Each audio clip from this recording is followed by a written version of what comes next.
teman-teman, amicus curiae ini merupakan perasan dari perasaan dan pemikiran Ibu Megawati Soekarno Putri yang dikontemplasikan oleh beliau dan diawali dengan tulisan tangan dari Ibu Megawati Soekarno Putri yang menggunakan huruf merah mencerminkan keberanian dan juga tanggung jawab sebagai warga negara Indonesia.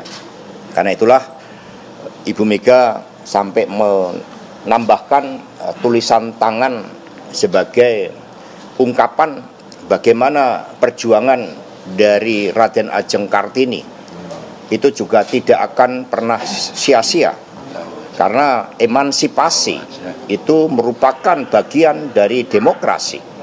Sehingga ketika kita menghadapi kegelapan demokrasi akibat abuse of power yang dilakukan oleh Presiden Jokowi, akibat kepentingan nepotisme untuk anak dan keluarganya, maka menciptakan suatu kecurangan masif dan penggunaan sumber daya negara serta alat-alat negara.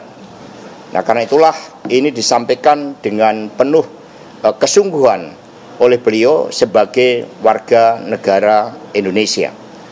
Dan Ibu Megawati Soekarno Putri juga mengucapkan terima kasih atas peran aktif seluruh kelompok civil society, para guru besar, para tokoh-tokoh pro-demokrasi, tokoh-tokoh HAM, tokoh-tokoh budayawan dan seniman yang juga telah menjadikan dirinya sebagai amicus curiae, dan semua disampaikan demi masa depan bangsa dan negara, demi tanggung jawab pada anak cucu kita. Ketua Umum PDI Perjuangan Megawati Soekarno Putri mengajukan diri sebagai amicus curiae yang menyebutkan juga bahwa MK bukan palu godam, melainkan palu emas. Kami juga akan berikan kepada Anda sebenarnya apa yang menjadi definisi dari amicus curiae ini. Nah, pengertian amicus curiae ini adalah pihak ketiga yang merasa berkepentingan terhadap suatu perkara.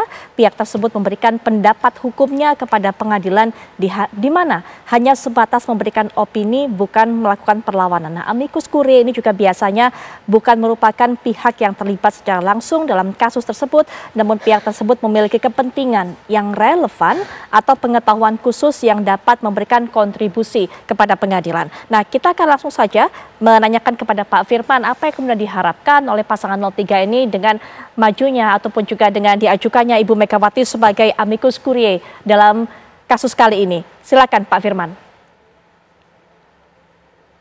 Beliau yang menyampaikan amicus curiae itu dalam posisi yang berkepentingan dalam pengertian sebagai yang menyampaikan pandangan-pandangan pemikiran-pemikiran terhadap Mahkamah Konstitusi. Dan untuk itu maka tentu sikap pemikiran kenegaraan Ibu Megawati Soekarno Putri merefleksikan dan menunjukkan keberpihakan beliau pada penguatan konstitusi, pada pembangunan demokrasi. Tidak sekedar soal pemilu dan pilpres sebagai instrumen politik, tetapi itu diletakkan dalam konteks bagian untuk memperkuat kedaulatan rakyat. Jadi membutuhkan sikap pemikiran kenergawanan dari hakim mahkamah untuk melihat bahwa persoalan ini tidak sekedar hanya persoalan kuantitatif, tapi persoalan penegakan besar. Sama seperti juga sejumlah guru besar, sejumlah seniman budayawan, sejumlah kalangan profesional, akademisi, intelektual, ilmuwan, cendekiawan menyampaikan juga amicus curiae sebagai sahabat pengadilan. Dan di dalam sistem konstitusi kita, di dalam sistem kehakiman kita, memang ini diakui. Walaupun posisi amicus curiae ini adalah yaitu yang menyampaikan pandangan-pandangan, tetapi tentu hakim mahkamah tentu menghormati ini, memaknai ini sebagai bagian karena bukan para pihak. Nah, untuk itu maka sikap Ibu Megawati Soekarno Putri melalui opini strategis kenegaraan yang disampaikan paling tidak masukan berharga, bermakna bagi hakim mahkamah. Tentu kembali kepada putusan mahkamah nanti. Bahwa palu emas itu, yaitu terletak pada keluhuran, kemuliaan, keagungan putusan Mahkamah Konstitusi. Jadi putusan mahkamah, putusan kehakiman, keagungannya, keluhurannya, kemuliaannya sangat terletak pada kualitas putusan. Dan putusan itu sangat tergantung sejauh mana hakim mahkamah melihat persoalan tidak sekedar hanya pendekatan kuantitatif, tapi benar-benar mengukuhkan konstitusionalitas pemilihan umum kita, konstitusionalitas sistem politik bernegara kita. Soal bagaimana itu pilpres kalah menang itu soal biasa. Tapi hakim mahkamah tertantang dengan amicus curiae yang datang dari berbagai pihak-pihak yang independen dan mandiri. Jadi menurut kami tentu ini menjadi catatan yang tentu harus dipertimbangkan oleh hakim mahkamah tanpa mengintervensi hakim mahkamah konstitusi. Begitu, Mbak. Catatan Anda juga melihat majunya Ibu Megawati Soekarno Putri sebagai amicus curiae, kemudian juga Pak Fahri memberikan tanggapan terhadap apa yang disampaikan oleh Pak Zainuddin tadi. Silakan Pak Fahri.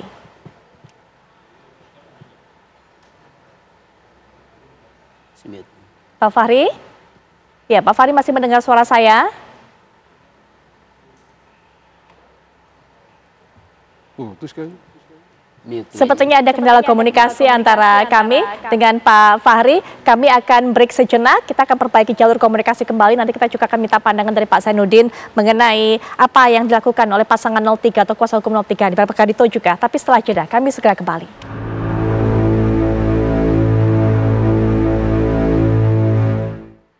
Kita lanjutkan kembali perbincangan. Pak Fahri kembali, saya akan ulangi apa yang saya sampaikan sebelum jeda tadi. Bagaimana melihat, bagaimana memandang dan juga memberikan tanggapan pengajuan Ibu Megawati Soekarno Putri sebagai amicus curiae. Kemudian juga menanggapi dari apa yang disampaikan oleh Pak Zainuddin Paru tadi. Silakan Pak Fahri. Pak Fahri. Ya, yang pertama yang disampaikan sama Pak Zainuddin Paru tadi seperti sebelumnya, penegasan kami adalah bahwa sebenarnya forum persidangan ataupun bagaimana memverifikasi memverify seluruh alat bukti, keterangan saksi dan keterangan pihak terkait ataupun para pihak termasuk dalam hal ini pemberi keterangan itu telah selesai. Dengan demikian telah cukup bahan ataupun materi tentunya untuk mahkamah sebenarnya harus bersikap. Mahkamah tentunya saya sepakat setuju dengan ini disampaikan oleh Pak Zainuddin tadi, prinsip ius curiae novit bahwa hakim dianggap tahu akan hukumnya, memang itu seperti itu. Apalagi hakim konstitusi, 98 hakim konstitusi ini merupakan punggawa demokrasi dan konstitusi yang tidak ada sama sekali pun yang kami ragukan dari komitmen dan integritas mereka dalam rangka untuk memutus secara konstitusional terhadap persoalan sengketa konkret ini dalam persidangan MK.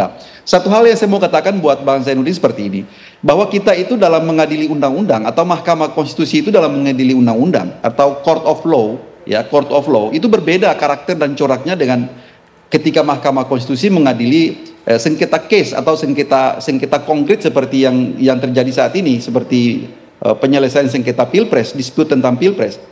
Jadi karakter dan corak penyelesaian sengketa pilpres ini itu sedikit berbeda ketika Mahkamah Konstitusi mengadili undang-undang atau court of law itu.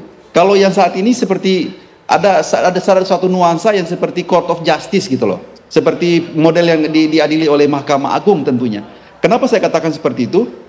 Kalau Mahkamah Konstitusi dalam mengadili undang-undang itu bisa saja dengan berdasarkan pada pasal 54 itu tidak mendengarkan para pihak, Mahkamah bisa mengambil keputusan.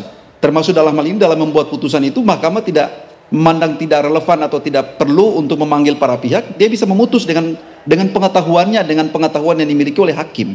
Sehingga itu sangat berbeda dengan sengketa kasus seperti ini. Kalau sengketa kasus seperti ini yang seperti disampaikan oleh Bang Zainuddin tadi, bahwa ada alat bukti yang katakanlah lompat jendela gitu ya. Alat bukti yang tidak diverifikasi dalam proses persidangan walaupun tidak diatur dalam PMK 4 2023, itu menjadi sesuatu yang sangat janggal dan tidak fairness tentunya. Karena kenapa? Kita bersengketa untuk case seperti ini, untuk perkara konkret seperti ini, itu semua pihak harus dikasih kesempatan yang sama untuk mempunyai akses terhadap seluruh alat bukti ataupun akses terhadap seluruh informasi yang berkaitan dengan pembuktian. Karena yang dibuktikan di sini adalah kebenaran material. Kebenaran material itu sedikit berbeda kalau ketika dia itu mengadili undang-undang. Nah, itu satu hal. Yang kedua, yang disampaikan tadi tentang amicus curiae, artinya Ibu Megawati dengan segala kapasitas dan ketokohannya sangat kita hormati, sangat kita hargai, kredibilitas dan integritas daripada Ibu Megawati sebagai pimpinan partai politik, bahkan mantan pimpinan bangsa negara ini. kami sangat menghargai kapasitas itu. Tetapi dalam konteks amicus curiae dalam soal ini, mohon maaf sekali bahwa Ibu Megawati itu mempunyai konflik of interest, mempunyai kepentingan yang secara langsung berkaitan dengan sengketa ini. Karena kenapa? Partai politik yang mengusung capres yang saat ini mempunyai standing position di Mahkamah Konstitusi itu adalah Ganjar Mahfud. Sehingga dengan demikian sangat sulit untuk kita bedakan antara memang muatan ataupun aspirasi ataupun satu dukungan moral atau satu pendapat moral yang dikemukakan oleh Ibu Megawati itu bisa dianggap sesuatu yang fair dan objektif. Tentunya ini menjadi satu problematis yang tentunya bagi kami sebenarnya sangat jauh dari prinsip-prinsip amicus curiae, karena kaidah ataupun praktek amicus curiae itu atau sahabat court of sahabat peradilan ya itu sebenarnya harus betul-betul independen ya, terbebas dari anasir-anasir politik, terbebas dari berbagai konflik of interest dan seterusnya, sehingga betul-betul pikiran, pandangan ataupun masukan yang disampaikan kepada peradilan itu betul-betul independen, objektif, dan memang sangat jauh dari prinsip-prinsip kepentingan dan seterusnya. Itu problematisnya di situ. Dengan demikian, dengan segala hormat kepada Ibu Megawati, kami menolak sebenarnya beliau bertindak sebagai amicus curiae dalam soal ini karena mempunyai irisan kepentingan secara langsung dengan perkara yang sedang disengketakan ini. Baik, demikian. Pak Firman. Ya, Pak Firman silakan diberikan tanggapan mengenai hal ini. Ada konflik of interest di sana, bahkan juga ini menyimpang dengan nilai-nilai dari amicus curiae sendiri, Pak Firman. Tentu kita kembalikan kepada hakim mahkamah yang memiliki kewenangan konstitusional untuk menilai pada akhirnya, dan tentu kita tidak boleh membatasi hakim mahkamah untuk mendengar, untuk membaca, untuk mempertimbangkan semua pihak apapun latar belakangnya. Jadi posisi Ibu Megawati Soekarno Putri baik sebagai warga negara maupun sebagai yang pernah memimpin bangsa ini, sebagai presiden, sebagai wakil presiden yang pernah juga memandu bangsa negara ini ketika ada amandemen konstitusi dan ketika juga lembaga Mahkamah Konstitusi itu dibentuk didirikan pada zaman Ibu Megawati menjadi presiden dan segala peraturan perundang-undangan. Jadi ada perenungan kenegaraan, ada kontemplasi demokrasi konstitusi yang menjadi bagian dari pemikiran Ibu Megawati untuk menyampaikan sebagai bagian dari amicus curiae, dan itu sebagai sahabat pengadilan, maka tentu itu menjadi masukan berharga, bermakna bagi hakim mahkamah. Memang kalau lihat dari perspektif yang lain, tentu lain pandangan. Tetapi opini, pemikiran, sikap yang disampaikan Ibu Megawati itu sebetulnya kalau dibaca, jauh dari kepentingan-kepentingan partisan kelompok. Kalau kita baca betul, kalau kita renungkan betul, maka opini sebagai bagian dari amicus curiae itu sebagai sahabat pengadilan, itu sangat dalam. Yaitu bagaimana memastikan konstitusionalitas pemilu, konstitusionalitas sistem politik demokrasi kita benar-benar tegak kukuh dalam konteks Indonesia. Maka dengan demikian, maka tentu ini menjadi masukan berharga dan bermakna bagi hakim mahkamah untuk menilai, mempertimbangkan. Jadi kita tidak bisa membatasi para pihak, kita tidak bisa menyandera masyarakat Indonesia, kita tidak boleh juga membelenggu hakim mahkamah untuk menilai, mempertimbangkan semua hal. Jadi ini sebagai masukan bahwa bagaimanapun pemilu itu adalah bagian untuk memaknai demokrasi kita yang bersumber pada konstitusi dan kedaulatan rakyat. Yang dirawat, yang dijaga adalah penguatan kedaulatan rakyatnya, berbasis pada kedaulatan rakyat, pada proses demokrasi dan kualitas demokrasi. Maka instrumen Mahkamah Konstitusi sebagai pengawal dan penjaga konstitusi tentu terpanggil untuk bisa memaknai itu. Jadi tidak bisa direndahkan Mahkamah Konstitusi hanya mengurus yang soal-soal nominal, kuantitatif, tapi juga mengurus soal-soal yang bersifat konstitusional. Kalau dilihat secara serius, misalnya pemaknaan terminologi isi konstitusi kita, baik misalnya yang berkaitan dengan 22E maupun 24C, maka sesungguhnya mahkamah itu sebenarnya bersifat kelembagaan badan peradilan mahkamah yang bersifat konstitusi, yaitu politik kenegaraan, yaitu ketatanegaraan. Sehingga pola pendekatannya berbeda dengan pada peradilan konvensional, berbeda dengan pola-pola yang kita lalui selama ini. Jadi menurut kami, posisi pemikiran, kualitas opini yang disampaikan Ibu, pertama tentu bagian dari sahabat pengadilan. Dan tentu sebagai sahabat pengadilan, maka sikap pemikiran itu sudah dituangkan, dan tentu kita harapkan, kami berpengharapan dan berkeyakinan, hakim mahkamah bisa mempertimbangkan sama seperti juga banyak juga cendekiawan, ilmuwan, intelektual, akademisi, seniman budayawan, kalangan profesional aktivis menyampaikan juga bagian amicus curiae. Dan itu menjadi penting dalam proses pembangunan. Ya, kami dapatkan pesan Pak Firman. Singkat saja penutup Bang Margarito melihat hal ini. Dua pandangan berbeda melihat Ibu Megawati sebagai amicus curiae. Singkat saja. Begini, konstitusionalitas by law, by text, by rules. Apakah sistem kita mengenal itu? Amicus curiae yang Anda bilang tadi? Tidak. Karena itu, Mahkamah Konstitusi hanya perlu memastikan bahwa dia tidak menjadi judiciary absolutism. Dia tidak menjadi judiciary tyrannism atau apa? Saya meminjam istilah ini dipakai oleh Thomas Jefferson, Presiden Amerika Serikat yang ketiga, dengan despotism judiciary. Mahkamah Konstitusi hanya perlu memastikan pada bangsa ini bahwa dia bukan judiciary despotism, judiciary absolutism. Karena itu supaya tidak sampai situ, maka by rules, by text, by risalah. Baik. Semua itu tidak mengenal barang itu tadi. Semua itu tidak mengizinkan dia keluar dari teks Undang-Undang Dasar. Baik. Kalau Firman mau itu, Firman ubah Undang-Undang Dasar. Nah, Baik, PDP kan lebih ke Undang-Undang Dasar ini, yaitu yang pasal 24C dan pasal 22C itu. PDP bikin barang ini, PDP juga yang bikin itu asal judul dan adil dan KPU bla bla bla. Jadi Firman begitu. Jadi barang ini selesai, nanti akan kalah. Baik, Bang Margarito terima kasih sudah hadir. Pak Zainuddin Paru juga terima kasih. Pak Farid terima kasih. Kemudian Pak Firman juga terima kasih. Waktu juga yang membatasi perbincangan ini. Setelah jeda, menarik memang. Kita akan terus tunggu bagaimana nanti hasil keputusan dari MK pada tanggal 22 April.